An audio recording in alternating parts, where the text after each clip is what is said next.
يهده الله فلا مضل له ومن يضلل فلا هادي له وأشهد أن لا إله إلا الله وحده لا شريك له وأشهد أن محمدا عبده ورسوله أما بعد فإن خير الحديث كتاب الله وخير الهدي هدي محمد صلى الله عليه وسلم وشر الأمور محدثاتها وكل محدثة بدعة وكل بدعة ضلالة وكل ضلالة في النار. الله أكبر الله أكبر الله أكبر لا إله إلا الله والله أكبر الله أكبر ولله الحمد.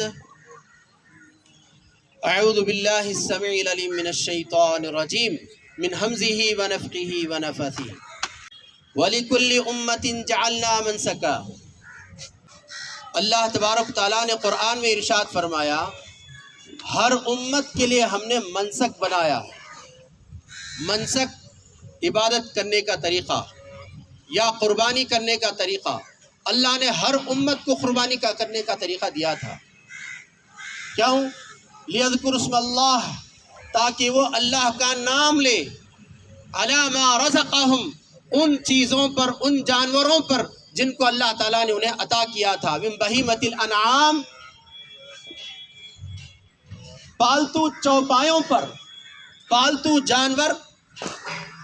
اس کی حدیث میں نبی صلی اللہ علیہ وسلم نے یہ ارشاد فرمایا اونٹ اونٹنی، گائے بیل، بکرا بکری، مینڈھا مینڈھی، یہ 8 جانور جس پہ قربانی دی جا سکتی ہے. اگر کسی اعتبار سے اگر پابندی ہو تو اس پابندی کا پورا لحاظ رکھا جائے، کسی فتنے کا سبب نہ بنے، فتنے کا پہلانے والا نہ بنے. معزز سامعین، اللہ نے جتنا جو کچھ دے رکھا ہے اس میں سے قربانی کریں. اگر کسی کو قربانی کرنے کی طاقت نہیں ہے یا پابندیاں ہیں، خود بخود قربانی ساقط ہو جاتی ہے، فتنے کا سبب نہ بنے. اللہ نے اس کے بعد بیان فرمایا یہ قربانی اللہ نے کیوں رکھی؟ تاکہ وہ توحید کی طرف آئیں. توحید اہم ہے، اللہ کی رضامندی اہم ہے، اور ساتھ میں یہ ہے کہ وہ مخبتین میں سے ہوں. مخبتین کیا ہے؟ کہ وہ اللہ کے عاجز بندے بنے، کسی طریقے سے تکبر نہ ہو، کسی فتنے کا سبب نہ بنے. معزز سامعین، ان چند باتوں کے بعد اگر قربانی کی تاریخ بھی اگر دیکھی جائے، محترم بالشان ہے، بڑی نصیحتیں ہیں اس میں. سب سے پہلے چلیے اللہ تبارک تعالیٰ نے ابراہیم علیہ السلام کا قرآن میں ذکر کیا ہے. اللہ تعالیٰ کہتا ہے وَإِذْ قَالَ إِبْرَاهِيمُ لِأَبِيهِ آزَرَ، یاد کرو اس وقت کو جب کہ ابراہیم نے اپنے باپ، اپنے والد آزر سے کہا أَتَتَّخِذُ أَصْنَامًا آلِهَةً، کہ تم نے بتوں کو اپنا معبود بنایا ہے. إِنِّي أَرَاكَ وَقَوْمَكَ فِي ضَلَالٍ مُبِينٍ، مجھے اس طرح تم اور تمہارے لوگ کھلی گمراہی میں دکھتے ہو. جب لوگوں کو ابراہیم علیہ السلام نے اپنے باپ کے ساتھ ملا کر گمراہی کے بارے میں بتا دیا کہ یہ گمراہی ہے، اس کے بعد اللہ تعالیٰ نے ان کو انعامات نوازے. آیت کریمہ میں بعد میں اللہ تعالیٰ کہتا ہے وَكَذَلِكَ، اسی طرح اللہ تعالیٰ کہتا ہے نُرِيَ إِبْرَاهِيمَ مَلَكُوتَ السَّمَاوَاتِ وَالْأَرْضِ، آسمانوں اور زمینوں کی ملکوت اللہ نے دکھائی. آسمانوں اور زمین کی ملکوت کیا ہے؟ آگے اللہ تعالیٰ کہتا ہے کہ اس طرح انسان کو یقین ملے گا، لِيَكُونَ مِنَ الْمُوقِنِينَ، کہ آسمانوں اور زمینوں کی ملکوت کو دیکھنے کے بعد انسان موقنین میں سے بنتا ہے، یقین کرنے والوں میں سے بنتا ہے. کیا ہے وہ؟ اللہ کہتا ہے فَلَمَّا جَنَّ عَلَيْهِ اللَّيْلِ، جب رات طاری ہو گئی، رات نے چھا لیا، ڈھانپ لیا، رأى كوكبا، ابراہیم علیہ السلام نے ایک ستارے کو دیکھا. غور کیجئے اللہ تعالیٰ نے کتنی تفصیل سے ان آیات کے اندر ابراہیم علیہ السلام کے قصے میں بیان کیا ہے کہ یقین رکھنے والوں کے لیے اس میں بہت سی نشانیاں ہیں. ابراہیم علیہ السلام نے ایک ستارے کو دیکھا, کہا کہ ھذا ربی, یہ میرا رب ہو سکتا ہے, یہ میرا رب ہے. فلما افلا, جب وہ افلا کے معنی استتر, چھپ گیا. کیوں چھپ گیا؟ یہ شام کا ستارہ تھا, کیونکہ بعد والی آیات کریمہ بتاتی ہیں کہ یہ شام کا ستارہ تھا. شام کا ستارہ کون سا ہے؟ وینس, زمین کے قریب رہتا ہے, جس کو زہرہ کہا جاتا ہے, جس کی تیزی, روشنی کی اتنی تیزی ہوتی ہے بعض مرتبہ لوگ گمان کر بیٹھتے ہیں کہ یہ پہلا چاند ہے. یہ مغرب سے دیکھنے والے, مغرب سے چاند دیکھنے والے اس میں گمان میں پڑ جاتے ہیں کہ یہ ستارہ ہو سکتا ہے, یہ ستارہ چاند ہو سکتا ہے پہلی تاریخ کا. ایسا نہیں ہے. آگے دیکھیے اللہ تعالیٰ کہتا ہے فلما افلا ای استتر, یعنی کہ وہ ستارہ چھپ گیا. کیوں؟ بعد والی آیت میں بتاتے ہیں اللہ تعالیٰ فلما رأى القمر بازغا, کہ جب انہوں نے چاند کو دیکھا کہ وہ اپنی تیز روشنی کے ساتھ, اپنی پوری چمک کے ساتھ طلوع ہو گیا ہے. چاند طلوع ہو گیا تو ستاروں کی روشنی مدھم پڑ جاتی ہے. جی, تو ابراہیم علیہ السلام نے کہا کہ جب ستارہ جب چھپ گیا تو کہا کہ لا احب الآفلین, میں ایسے چھپنے والوں کو پسند نہیں کرتا. فلما رأى القمر بازغا, جب دیکھا کہ چاند اپنی تب و تازی کے ساتھ طلوع ہو رہا ہے. یہ کون سی تاریخ ہو سکتی ہے بتائیے؟ پہلی تاریخ. جب مغرب کے وقت پر مغرب کے کنارے چمکتا ہوا ستارہ دکھ رہا ہو اور چاند کی روشنی ظاہر ہو جائے, چاند نمودار ہو جائے, چاند طلوع ہو جائے اور ستارے کی روشنی چھپ جائے. 14ویں چاند ہے, 14ویں کا چاند ہے. سورج ڈوبنے کے بعد آسمان کے کنارے مغرب کی طرف شام کا ستارہ نمودار ہوتا ہے اور 14ویں چاند کو, 14ویں تاریخ کو چاند مشرق سے طلوع ہوتا ہے. تو اس کی روشنی میں ستارے کی روشنی چھپ گئی. اللہ نے کتنا صاف واضح کیا, کہا یقین رکھنے والوں کے لیے اس میں نشانیاں ہیں. ان فی خلق السماوات والارض واختلاف اللیل والنہار لآیات لأولی الالباب. آسمانوں اور زمین کے پیدا ہونے میں اللہ نے جو بنایا ہے ان کو, واختلاف اللیل والنہار, رات اور دن آگے پیچھے جو آ رہی ہیں, ان فی ذلک لآیات لأولی الالباب, عقل ہوش رکھنے والوں کے لیے اس میں نشانیاں ہیں. الذین یذکرون اللہ قیاما وقعودا وعلی جنوبہم, جو لوگ اللہ کو یاد کرتے ہیں کھڑے, بیٹھے, لیٹے. وَيَتَفَكَّرُونَ فِي خَلْقِ السَّمَاوَاتِ وَالْأَرْضِ, آسمانوں اور زمین کے بارے میں اللہ نے جیسا ان کو بنایا ہے اس بارے میں غور کرتے ہیں. اللہ کہتا ہے کہ لوگ غور کرتے ہیں, یتفکرون, فکر کرتے ہیں, غور کرتے ہیں, تلاش کرتے ہیں. اللہ کہتا ہے افلا یتدبرون القرآن, کیا قرآن پر غور نہیں کرتے؟ ام علی قلوبہم اقفالها, کیا دلوں پر قفل لگ گئے ہیں؟ وہ زمانے میں معزز تھے مسلمان ہو کر, آج ہم خوار ہوئے تارک قرآن ہو کر. قرآن چھوڑ دیے, قرآن پر ریسرچ, قرآن پر تحقیق, تدبر سے پڑھنا مسلمانوں چھوڑ دیا. آج وہ ذلت کی پستی میں پڑے ہوئے ہیں. یاد کیجئے وہ حدیث جس میں رسول اللہ صلی اللہ علیہ وسلم نے ارشاد فرمایا لا یزال الناس بخیر ما عجل الفطر, لوگ ہر طرح کے خیر میں رہیں گے جب تک کہ افطار کرنے میں جلدی کرتے ہوں گے, افطار کا سیکنڈ کا علم ہو. سامعین, یہ وہ چیزیں ہیں جس کو تدبر سے حاصل کیا جائے گا, فکر سے حاصل کیا جائے گا, غور سے حاصل کیا جائے گا. تحقیق کے بعد یہ علم ملے گا، ورنہ اگر غفلت سے رہیں گے، سرسری مطالعے سے رہیں گے تو دیکھیں گے مغرب میں دھوکہ ہو سکتا ہے۔ جیسا کہ ابھی میں نے کہا، زہرہ نظر آ گیا تیز چمک روشنی کے ساتھ، چاند سمجھ بیٹھے اس کو، ہونا کیا چاہیے تھا؟ اللہ تعالیٰ نے جو نبی کریم صلی اللہ علیہ وسلم پر جو نازل فرمایا احادیث، جی ہاں امام بخاری نے اس کو روایت کی ہے، ذرا تفصیل سے دیکھیے۔ کہتے ہیں نبی صلی اللہ علیہ وسلم احسن حلال شعبان علی رمضان، رمضان کے لیے شعبان کی گنتی کرو۔ آپ اللہ کے نبی صلی اللہ علیہ وسلم کا حکم کیا ہے؟ رمضان کے لیے شعبان کا چاند دیکھو۔ کہاں سے دیکھیں گے؟ دیکھیے اس میں ابراہیم علیہ السلام کے واقعے میں 14ویں کے چاند سے دیکھیے، پتہ چل جائے گا 14ویں کا چاند کدھر سے طلوع ہو رہا؟ مشرق سے۔ 15ویں کا بھی مشرق سے۔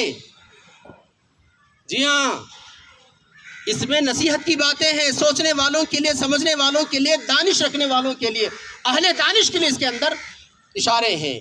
والقمر اذا تلاہا، قسم ہے چاند کی جب وہ پیچھا کرتا ہے سورج کا۔ کب سے؟ پہلی تاریخ سے، جس کے بعد جیسے ہی مہینے کا نصف ہو جاتا ہے چاند پہلے ہوتا ہے، سورج پیچھے ہوتا ہے۔ اللہ نے اتنے راز کھول کر قرآن میں بیان کر دیے ہیں، ان فی ذلک لآیات لأولی الالباب، عقل دانش رکھنے والوں کے لیے، سوچ بچار کرنے والوں کے لیے، فکر کرنے والوں کے لیے، تدبر کرنے والوں کے لیے اس میں کھلا سبق موجود ہے۔ اللہ کے نبی صلی اللہ علیہ وسلم نے یہ نہیں کہا کہ ستاروں کا علم حاصل کرو، نہیں جناب، یہ چاند اور سورج کا علم حاصل کرنا ہی ہے۔ اللہ کے نبی صلی اللہ علیہ وسلم ارشاد فرماتے ہیں اذا ذکرت النجوم فامسکوا، ستاروں کا ذکر آئے تو اپنی زبان روک لو۔ ستاروں کے بارے میں علم حاصل کرنے کی ضرورت نہیں، لیکن چاند اور سورج کا بارے میں علم رکھنا ضروری ہے۔ دیکھیے اللہ کے نبی صلی اللہ علیہ وسلم کہتے ہیں احسو ہلال شعبان علی رمضان، رمضان کے لیے شعبان کی چاند کو دیکھو۔ لیکن ہم کس کو دیکھتے ہیں؟ رمضان کے لیے رمضان کے چاند کو دیکھ رہے ہیں، یہ خطا ہے نا۔ اور جو خبر مل رہی ہے، جس نے چاند دیکھنے کی خبر دی ہے، یہ ظنی ہے، اس میں گمان ہے، یقین نہیں ہے، یقین نہیں ہے، شہادت کو قبول کیا جا رہا ہے بس۔ مغرب کے چاند کو دیکھنے کی جو بات ہے، جو خبر آ رہی ہے، وہ ظنی ہے، گمانی بات ہے، گمان ہو سکتا ہے اس میں۔ لیکن اللہ کے نبی صلی اللہ علیہ وسلم آگے ارشاد فرماتے ہیں آپ نے جو شعبان کے چاند کو دیکھا تھا نا، ہر مہینے کے لیے پہلے مہینے کو آپ دیکھ رہے تھے، مثلا جیسا کہ ذوالحجہ کے لیے کیا دیکھنا چاہیے؟ ذوالقعدہ، ذوالقعدے کی 14ویں تاریخ سے آپ کے پاس حساب و کتاب ہے تو آپ کے پاس پکی خبر ہے، آپ کا حساب کتاب پکا ہے۔ احسو عربی میں کہتے ہیں، عدو کہتے ہیں، اس کو اردو میں گنتی کرو کہتے ہیں، انگلش میں کہیں گے کیلکولیشن۔ کیلکولیٹر سے کیلکولیشن ہوتا ہے، کاؤنٹنگ کرنا ہوتا ہے، اس کا نبی صلی اللہ علیہ وسلم نے حکم دیا ہے۔ تو اللہ کے نبی صلی اللہ علیہ وسلم کہتے ہیں صوموا لرؤیتہ، اس چاند کو دیکھے تھے نا آپ، اس کی وجہ سے روزہ رکھو۔ پھر آگے نبی صلی اللہ علیہ وسلم ارشاد فرماتے ہیں فَإِنْ غُمَّ عَلَيْكُمْ، اگر تم پر افق ابر آلود ہو یا چاند ابر آلود ہو، فَإِنَّهَا لَيْسَتْ تُغْمَ عَلَيْكُمُ الْعِدَّةِ، تم نے جو گنتی کی تھی نا، آج 14ویں کا چاند ہے۔ دیکھیے آسمان اللہ کا، سورج اللہ کا، چاند اللہ کا۔ اللہ تعالیٰ اپنے آسمان پر چاند کو 14ویں تاریخ کا بتاتا ہے، لیکن ہم کہیں گے نہیں، یہ 12ویں تاریخ کا چاند ہے۔ آگے آپ دیکھیے اللہ تعالیٰ کہتا ہے لِنُرِيَهُ مَلَكُوتَ السَّمَاوَاتِ وَالْأَرْضِ، اللہ تعالیٰ نے چاند سورج اور زمین اور آسمان کے ستاروں کے اس نظام کو اللہ تعالیٰ کا یہ ملکوت ہے، یہ اللہ کی، یہ اللہ کی ملکیت ہے، اس پر اللہ کی حکومت ہے، اللہ نے اسے چلایا ہے، جس کے خلاف ہم اپنی کوتاہ نظری کو، اپنی تہی دستی کی وجہ سے، کم علمی کی وجہ سے ہم خطا کر گئے، جس کا بھرپور علم کتاب و سنت میں موجود ہے، وہاں سے حاصل کرنا چاہے تھا، اپنی ظنی خبر سے یا اپنے کوتاہ نظری سے ہم دھوکے میں ہیں۔ نبی صلی اللہ علیہ وسلم فرماتے ہیں افق یا چاند ابر آلود ہو سکتا ہے، تم نے 14ویں کا چاند جو مشرق سے طلوع ہوا، 15ویں کا چاند جو مشرق سے طلوع ہوا، اسی طرح 27 اور 28 کا چاند جو مشرق سے طلوع ہوا۔ مہینہ اگر 29 کا ہے تو چاند دکھائی نہیں دیتا، سیاہ ایک دم بالکل ٹکیے کی شکل میں، کالے دھبے کی شکل میں ہو جاتا، اس وقت تو چاند نظر نہیں آتا۔ یا مہینہ اگر 30 کا ہے تو اس وقت بھی چاند نظر نہیں آتا۔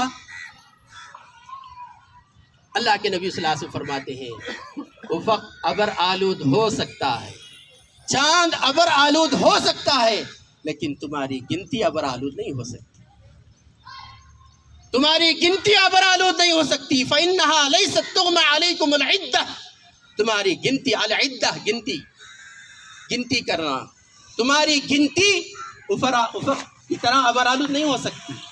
لہذا تم فیصلہ کرو گے کہ چاند جو مشرق سے طلوع ہو رہا تھا 14ویں کے چاند سے، تو پہلی کا چاند بھی کہاں سے نکلے گا؟ مغرب سے۔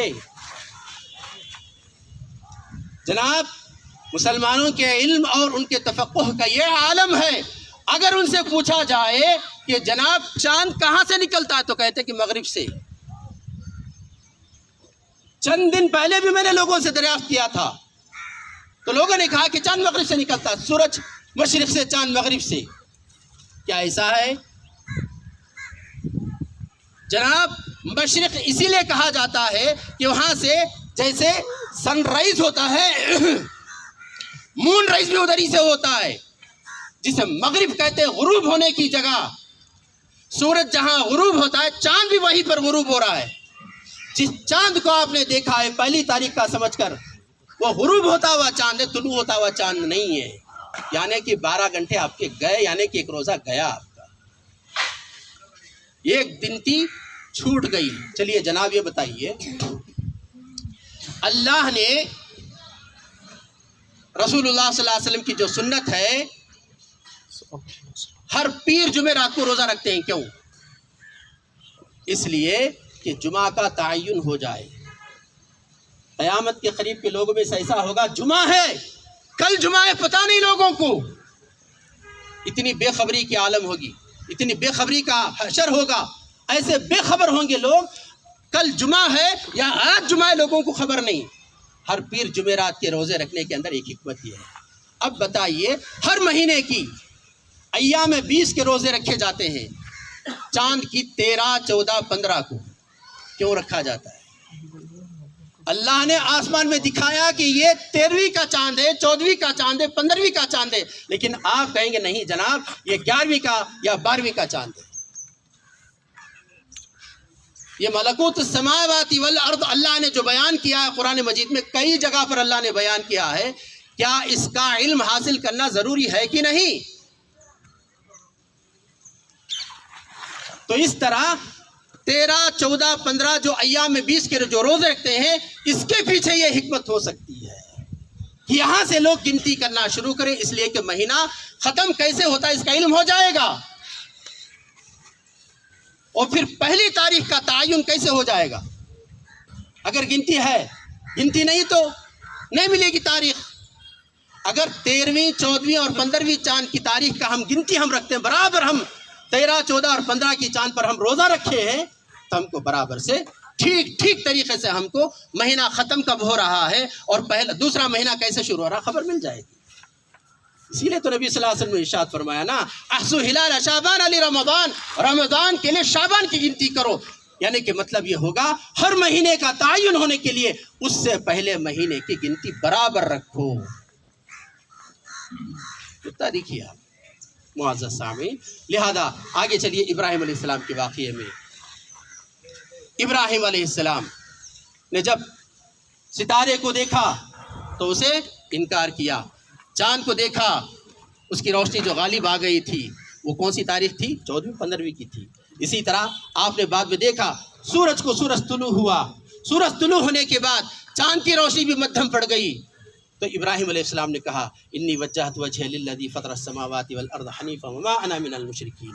معزز سامعین، ایک بات زور سے دیکھیے، یہ جو کچھ اللہ نے کتاب و سنت میں جو واضح کیا ہے، اتنی واضح باتیں اگر ہم ترجمہ اور تفسیر کے ساتھ یا تحقیق کے ساتھ نہ لیں تو خسارہ کس کا ہے؟ میری مشاطگی کی کیا ضرورت حسن معنی کو، میری مشاطگی کی کیا ضرورت حسن معنی کو؟ قرآن نے اتنا صاف صاف بیان کیا ہے، میرے بیان کرنے کی ضرورت کیا ہے؟ ہر مسلم کو تو اس کا علم حاصل کرنا ہی چاہیے تھا، لیکن غفلت میں ہے کہ فطرت خود بخود کرتی ہے لالے کی ہلا بندی۔ اللہ تعالیٰ نے خود قرآن کے اندر صاف صاف واضح کر دیا ہے، اگر ہم اس کی طرف اپنی نظروں کو پھرنے تحقیق نہیں کر رہے ہیں تو ہمارا نقصان۔ اللہ سے ہم دعا کرتے ہیں کہ اللہ تعالیٰ ہم کو صحیح فکر نصیب کرے، قرآن کو تدبر سے پڑھنے کی، جو تمام علوم کا جامع ہے۔ اللہ اکبر اللہ اکبر اللہ اکبر، لا الہ الا اللہ واللہ اکبر، اللہ اکبر وللہ الحمد۔ تقبل اللہ۔